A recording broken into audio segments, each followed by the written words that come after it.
Друзья, всем привет! В предыдущих видео я рассказывал, как мы строили фундамент для нашей будущей пристройки.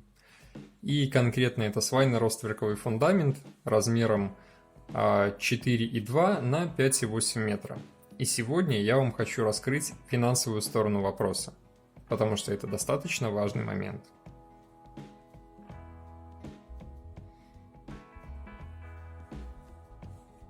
С чего все начиналось?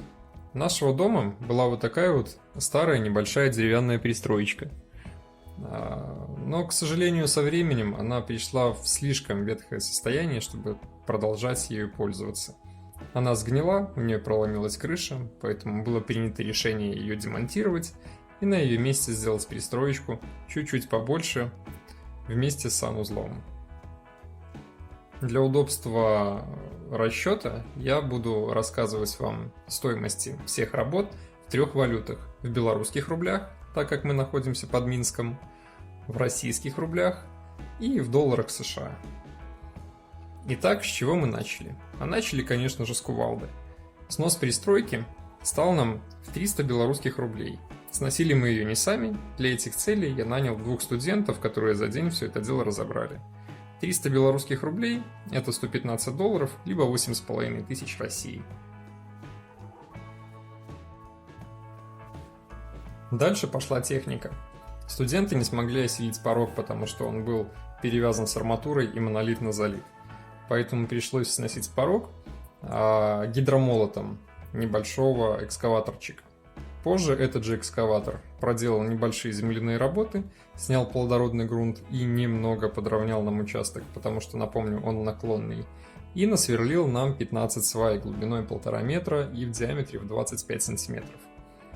За эту работу экскаватор взял 250 белорусских рублей. Грубо говоря, это 100 долларов или 700 России.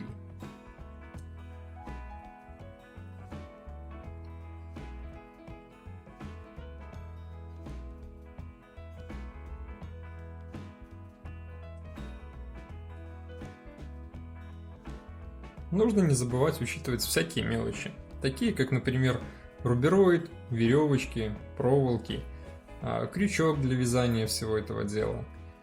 Это еще 20 белорусских рублей, или 8 долларов, или 600 рублей России. Арматура для свай вместе с вязальной проволокой и сопутствующими инструментами, такими как крючок, стали нам в 240 белорусских рублей, или 100 долларов, или 6800 России.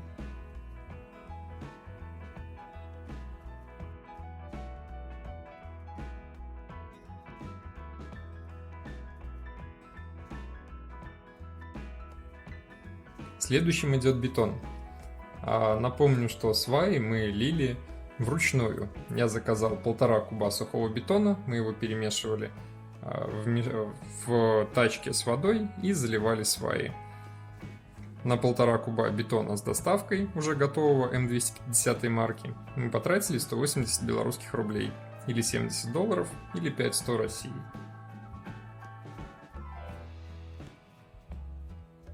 Следующим у нас пошла опалубка.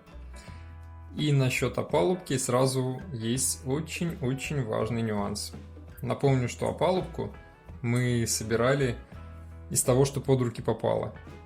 Дерево мы не учитываем, ни одной доски мы не купили, и это очень серьезная экономия.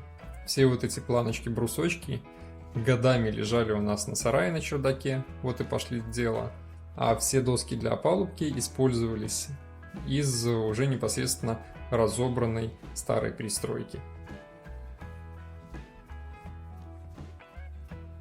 Также нужно учитывать такие мелочи, как, например, довод канализации в дом. Было куплено несколько труб вместе с переходниками. Был куплен также пеноплекс, который мы вдоль стен прокладывали. Было куплено достаточно много саморезов и крепежа. И все это дело нам стало примерно еще в 200 белорусских рублей, или 80 долларов, или в 5500 России. Следующая затрата у нас идет непосредственно арматура для ленты. Арматура для ленты это 400 рублей. 400 белорусских рублей, или 150 долларов, или 11,5 тысяч России.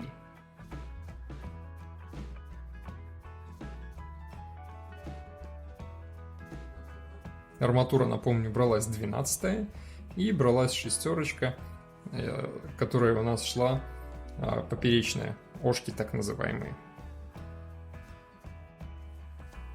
Всю опалубку внутри мы простирали пленкой. Пленка стоит на самом деле очень дешево. Это была вторичка, 120 микрон. Но, допустим, мы ее учтем пленка плюс перчатки, плюс еще всякие мелочи в виде уголков. Это еще 50 белорусских рублей. Или примерно $20, или 1500 России.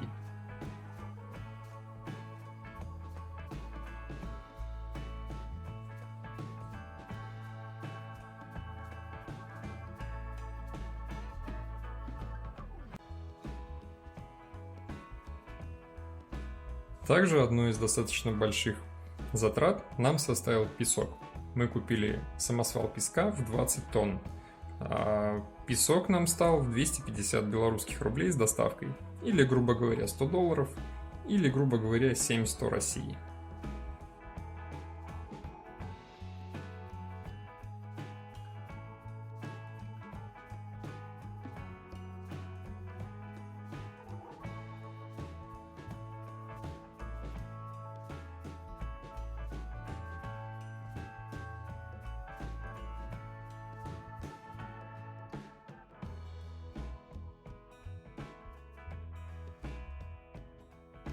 Ну а дальше бетон. Бетон в данном случае зависел примерно четверть всех затрат. Бетономешалку вместе с доставкой 5 кубов бетон марки М250 на гранитном щебне стал нам с доставкой в 630 белорусских рублей. Или, грубо говоря, $250 или в 18 тысяч России.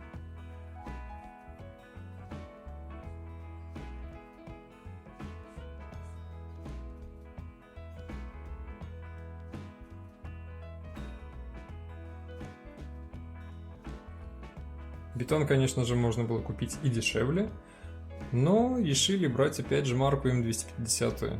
Это очень такие с большим запасом прочности для нашего строения. А я напомню, это всего лишь небольшая перестроечка размером 4,2 на 5,8, на которой будет стоять стена из газосиликатного блока 25 высотой в 2,5 метра и односкатная крыша. Опять же, либо из металлочерепицы.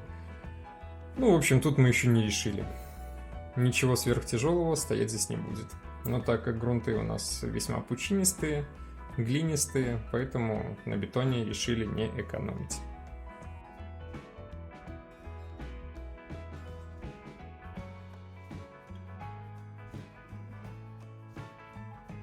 Дальше шла засыпка и трамбовка. Трамбовку взяли у знакомых, а на засыпку пошел песок.